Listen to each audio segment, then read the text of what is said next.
Mélangez la pâte et elle est prête. Un gâteau salé, moelleux et délicieux, parfait pour toutes les occasions. Je commence par ajouter 300 g de saucisse calabraise râpée, qui apportera une saveur incroyable au gâteau. Maintenant, je vais faire revenir la saucisse calabraise jusqu'à ce qu'elle soit parfaitement dorée.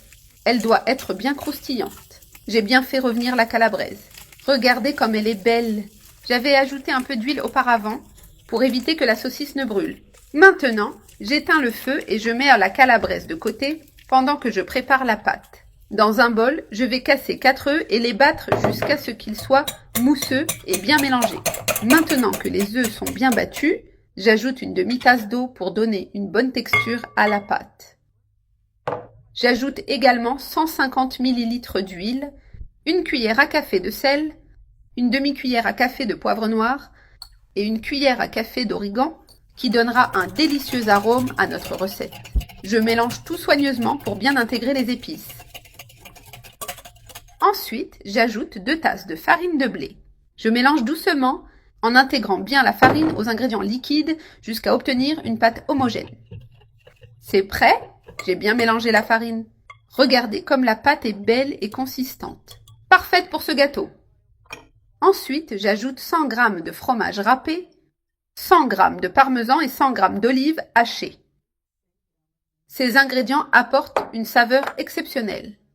Maintenant, j'ajoute une cuillère à soupe de levure chimique et je mélange délicatement avec un fouet manuel pour ne pas désactiver la levure.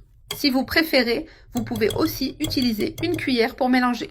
Tout est bien incorporé. Il est temps d'ajouter la saucisse calabraise que nous avons réservée. Ajoutez toute la saucisse bien dorée et savoureuse. Je mélange à nouveau en veillant à ce que la saucisse soit bien répartie dans la pâte. Ce gâteau est parfait pour le petit déjeuner ou une collation spéciale l'après-midi.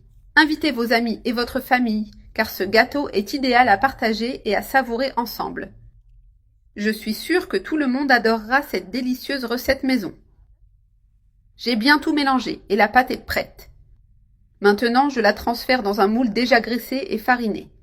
Je verse la pâte avec précaution en la répartissant uniformément dans le moule. Cela évitera qu'elle déborde en cuisant au four. Regardez comme elle est belle. Vous pouvez ajuster la pâte pour qu'elle soit bien nivelée.